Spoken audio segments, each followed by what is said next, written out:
that in the last few weeks of his life, that I would be the one completely crumbling and falling apart. This post is dedicated to all the people in our life that make us better people.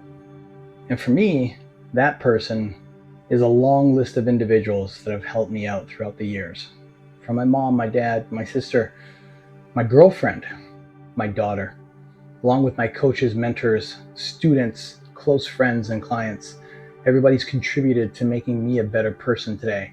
But for this video, I want to focus on one individual who really helped transform my life over this past year, 2023. And that person is the nice lady that I always post on my social media everywhere. Her name is Helen Fong.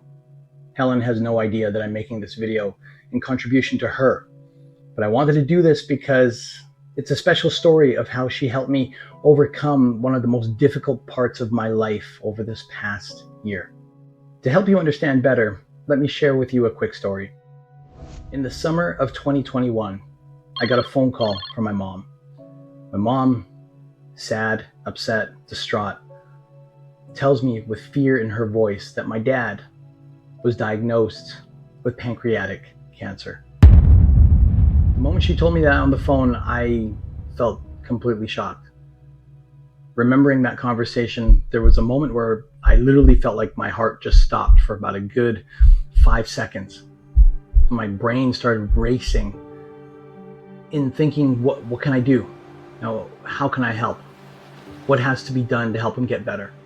And I got to tell you, for the first year of that 1.5-year struggle, that 1.5-year fight that my dad put up to try to stay alive, the first year seemed promising. He was gaining weight again.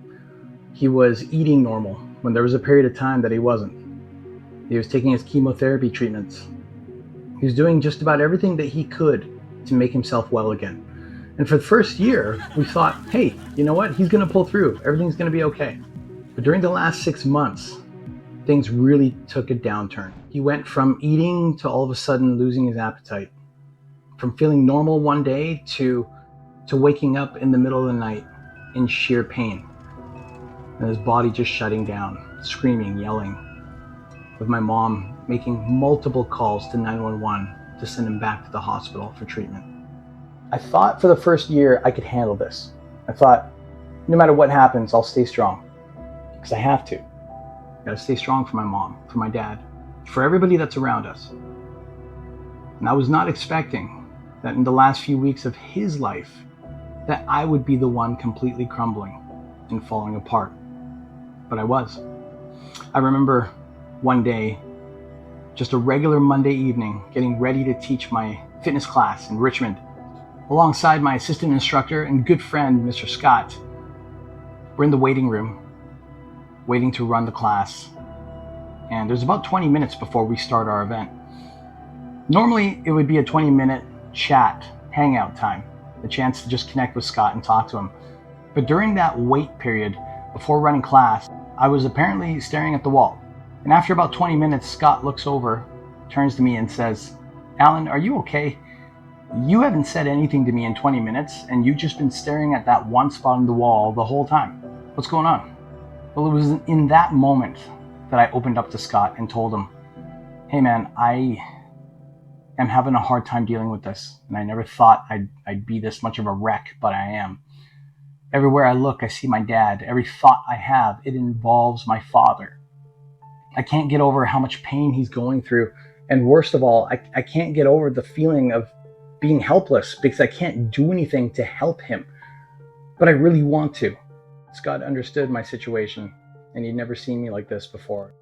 I proceeded to tell him that maybe this is a time that I have to consider taking a back seat. Maybe I have to shut everything down for a bit. Maybe no more Richmond martial arts classes on Monday, Wednesday nights. Maybe no more personal training clients or therapy clients. I told Scott, I said, how can I go out there and help other people if I'm in this place where I can't even help myself? I started to feel like a failure. I felt frustrated. And I felt like if I continued to go out there and teach people, I felt like I'd be a fraud. Because how can I go out there and help other people if I can't even help myself? Well, this feeling of being down and draining myself and just feeling utterly useless continued for about another week. It got so bad that I couldn't even focus on driving, so I had to take an Uber. And this one morning, an Uber driver decided to pick me up and decided to complain about how hard his life was, that he had to drive all day, and that Vancouver's so expensive, and he's got 3 mouths to feed, and I can't remember everything else that he said. But he kept going for, I think, about 5 minutes before something inside of me just clicked, and I couldn't take it. Normally, I'm good. I'm fairly good at keeping my temper, at keeping my cool. But that morning, I was at the top of my lid, and I had zero patience. And so I flipped out on him. And I flipped out on him hard, something I don't normally do. And I'm embarrassed to share it, but it's part of the story. I yelled across to him from the back seat and I said, "Hey man, what the hell's your problem? Why are you complaining about things being so expensive? So what? So what it's so expensive?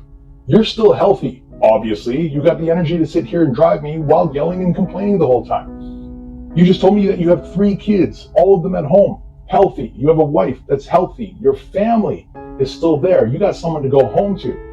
My dad's in the hospital dying, and he would take any of your complaints. He would trade places with you any time of the day. Right now, my dad is wishing he could go work 12, 14, 16 hours a day the way you are. What the hell's wrong with you?" I just remember the shock looked on that guy's face. He was like, "Oh my God, I am so sorry." And then I went off on him for another 5 minutes.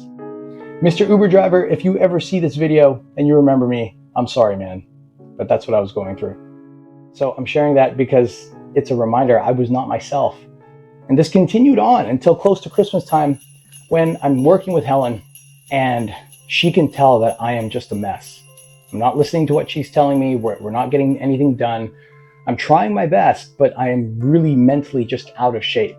And she looks over at me and says, "Allan, what the hell's going on with you? You're not even present. Like, you're not even here." With a really low, soft tone of quiet desperation, I look over at her and I tell her, "Helen, I just got the news. My dad's probably got a few days, if I'm lucky, a couple more weeks to live. I don't even know if he's going to make it through Christmas. And I am crumbling on the inside so much where I don't even know if I can continue to work. We might have to shut everything down." Well, with total shock and surprise, she looks at me and then she leans over and she reminds me that I'm surrounded by friends and that I'll be okay. Her words of comfort were meant well, but they were not well received because the whole time I was so down on my dad's situation, I couldn't even absorb what she was trying to do to comfort me. Then after a couple of minutes of her realizing that it's not working, she then looked at me like something clicked in her head. With big eyes lit up, she leans over at me and says, "Hey, Allan, are you remembering that we've been working on this new technique?" Without even thinking twice about it, I said, "Yeah, of course, I remember that technique. We've been working on it for the past 3 months together. Why are you bringing this up?" Well, Helen proceeds to tell me and remind me that, hey, there's nothing here in the book that says this is for fitness only. What if we can use this for you, Allan? What if we can do this and apply this to you so you feel better about your dad's situation? Because clearly you can't do anything for him. If it's his time, it's his time. She reminded me by saying, hey, it doesn't mean you got to go down with him. And she was even kinder to remind me that if my dad were here, if he was there in that moment, in that room, then my dad would not want to see me fall apart because of his situation. My dad would want to see me move on, stronger than ever, making something of my life. She reminded me that if my dad had to go, what better way to honor his memory than to live my life to the fullest and give thanks to him along the way for having me, because without him, I wouldn't be here today. Well, I got excited about that idea. I wasn't sure how it was going to work out. I wasn't sure if it was going to work. I had no idea. We had never tested this on anyone or anything ever before. I was guinea pig number one. So I said, without a shadow of a doubt, I said, I'm in so much pain right now. I will do anything to help myself feel better. And if you think that this process that we use for our clients, for their fitness, could also work well for me with my situation and my dying father, yeah, you better believe I'm open to this. Let's go. Let's try this. she used a technique on me that comes from a system better known as neuro-linguistic programming, or NLP for short. What NLP does is it helps people bypass their conscious brain and move to their subconscious brain, where all the habits are created, both good and bad habits. The habits that help us and the habits that don't help us. And it helps us rewire the way we see life in certain experiences so we can act automatically and think automatically in ways that benefit us, not so much hurt us. The one thing that I told Helen before we started is I said, hey, the one thing I want to believe about my dad is that if he has to go, I want to know that A, he's not in pain. So I want to see a smile on his face. And B, I want to see him go up to heaven. If you believe in heaven, great. If you don't, that's okay. But I believe that we all go somewhere. So I told her, I said, I want to see him go up with 2 angels hanging on the sides of his shoulders, lift him up while he's got a giant pie just stuffed in his face all up along the way. And I said, as corny as that sounds, it was what my brain wanted to believe in order to feel happy, satisfied, content. That if my dad had to go, he was going to go, but without so much severe pain. Because the one thing that was killing me inside was just watching the amount of pain my dad was going through, and that I had nothing. There was nothing I could do to help him. I at least wanted to know that when this was over, that he literally was in a better place. Now, whether that's actual reality or not is, in this context, irrelevant. Because this exercise was about helping me improve myself, because there was nothing I could do in that moment to improve my dad's situation during that time. So 45 minutes later, we end the session. And when I come to, I start looking around the room. I'm looking at her. Helen looks over at me and says, hey, how do you feel? To my shock and my utter surprise, I didn't know what to say for about a good 2 or 3 seconds. But then I proceeded to look at her and just realized that the amount of emotional pain that I was going through literally went from a 10, if 0 to 10, like 10 being the worst pain you can imagine because someone is dying that matters to you in your life. I looked at her and I said, Helen, I don't know what the hell's going on, but I'm literally feeling a 2, maybe a 3. Because I know Dad's dying. I know that there's nothing I can do to help him. I see him going through his pain, but it doesn't hurt so much anymore. It doesn't hurt so much anymore because some way, somehow, my brain went to a level of acceptance that he was passing, and that the best I could do was be there for him in his last few moments, be there for my family, my mom, my sister, for the people around us, and to help make the transition as smooth as possible, as painless as possible for everybody else around him. Well, at first I thought, okay, this is really cool. This is almost too good. This is incredible. Like, I don't understand how this works, but it's working, obviously. But then I thought, oh, maybe it's a placebo effect. Maybe this will go away in a couple of days. Let's see. So one day goes by. I still feel the same. I'm still lighter. I'm still easier. I'm lighthearted. Another day goes by. I still feel the same. And I'm able to get back on track, get back to work, get back to living my life, taking care of other people, servicing my clients, while at the same time compartmentalizing a little part of that heart for my dad. Still checking in on my mom, still doing whatever I can on my end to try to make this situation as smooth as possible for them. Well, lo and behold, I realized that after a few weeks, my dad was at the very tail end of his life. On the last few days of seeing my father, he wasn't able to talk. His pain was so immense from the pancreatic cancer eating him up inside that the nurses had to pump him with drugs. So it removed the pain, but also made him high as a kite.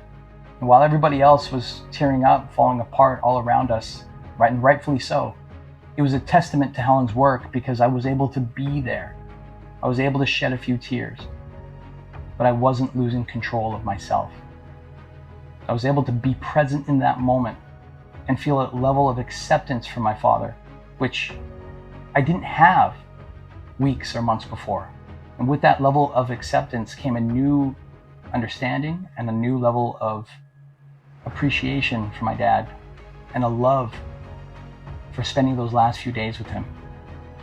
And even though I couldn't talk directly to him because he wasn't coherent, Just being in that room, being present with him, with my family, with my girlfriend, just being there for everybody was something I never thought I could do because I could barely be there for myself. So when that final day came, January 2nd, 2023, my mom called me at 1 a.m. telling me that she got the news from the hospice that my dad just passed away. I thought when I would receive that phone call, because I knew it was coming, I thought when I would receive that phone call, I thought I'd be broken. I wasn't sure what I was going to do. But when I actually got that phone call and I hung up the phone with my mom and I told my girlfriend what my mom just told me, there was a level of peace that I was experiencing inside of me. Something I was not expecting to feel, but I did. And in the weeks that came, preparation for my dad's funeral, there was not a moment where I wasn't able to control my emotions and just be present for everybody in the room. I think the only moment where I actually lost a little control over myself was when I had to go up and speak, to give my dad a eulogy. And I got through half of it, but the other half, man, that was a mess. I just kept crying. But outside of that moment, my life was able to go back into normal. I was able to go back and live my days, to go back and help my people, my clients, my friends, to be present for my family. And I just don't think that there would have been a way that I could have done that had it not been for the incredibly talented work that Helen Fong performed on me December of 2022. To this day, to even bring up this story is mind-boggling. Like, it's amazing to me because we're now in 2024. And when I look up at the sky, I still see my dad. I still see him eating that fat pie with 2 angels on the side. And he's looking down and he's smiling on me. I still have that feeling that even though physically he's not here with me, a part of his presence always is. And there's no way I could have had that feeling of appreciation, that connection, without Helen's work. Fast forward in 2023, after my dad passed, I got so excited, I got so driven by the results that she helped me experience that I made a decision to go out there and help other people. So yes, I'm still taking care of people in the fitness field. Yes, I still take care of people in the self-defense arena. But I've also added to that list emotional therapy, the ability to help people overcome their emotional trauma, their pain, from experiences that were breaking them down, tearing them apart. I started dedicating my time and effort to helping those people that were reaching out, that were also losing people in their life, and that was tearing them apart too. On 2 occasions, I had 2 separate individuals come to me because their mom was passing away. One to old age, the other one to cancer as well. And the horrific stories they were telling me about how they had to take so much drugs just to get by for themselves, just to feel normal. They didn't have to do anymore. To the erratic behavior that they had going to work, just crying all the time because they couldn't control their emotions, that they went completely hermit mode, kind of similar to how I felt when my dad was falling apart. They no longer felt it after they had therapy sessions with me. My ability to help people has gone up tenfold because anyone who feels stuck, whether it's a relationship problem they're having, to a divorce they're trying to get over, to a work-life balance problem because they're real estate agents who are about to have a new baby and they don't know how to commit to both, to people that have lost a loved one, a daughter, a mom, a dad, and they just can't get it off their mind, and life is not the same ever since it happened. Those challenges that used to control those individuals no longer control them. Because during 2023, I made sure that people knew what I was capable of doing and that I could go out there and help them in ways that most others can't. So in conclusion, all in all, this past 2023 has been a phenomenal year in being able to impact people in ways I never thought would have been possible, ever. I wouldn't have even believed that someone could feel better in 1 session, that they could turn their life around in 1 to 3 visits with me or with Helen, had I not experienced it for myself. And since then, I've moved on to not only just helping amazing people that I call clients and friends, but now inside my own family, my daughter, when she has a nervous breakdown about something, I don't have to send her to a psychologist. I now provide therapy for my daughter on an average of once a week. So anything to do from her past trauma, from biological dad that's no longer in her life, to past relationships that just really hurt her, to even day-to-day problems at work that just manifest into something bigger. Those emotional problems no longer control her, because now I have the ability to help her resolve those problems quickly and easily inside herself. So if there's a problem on the outside, she can go and handle them much more effectively. And as a result, she's become so much more confident and capable in handling her own day-to-day situations. So in conclusion, this past year has been tremendous. And thanks to all of my friends and family, everybody contributed to making 2023 an amazing year. But all of that would not have happened had it not been for this one remarkable individual that took the time to study, to learn, to practice, to become better at her own craft, to help somebody like me, who's usually the guy who's out there trying to help everybody else, and never realized that I would actually need that level of help too. And she was able to help pull me through some of the darkest moments of my life. If you found this video helpful in any way, please go ahead and give me a like. If you can relate to any part of this video, or if you overcame your own struggles, please feel free to go ahead and leave that comment below. Or if you're somebody who's still struggling, or still challenged by some sort of experience, some circumstance that you can't get over, if no one's been able to help you up to now, or if you haven't sought any help, feel free to DM me and ask, because I've been there and I know how to help people get through some of their hardest times.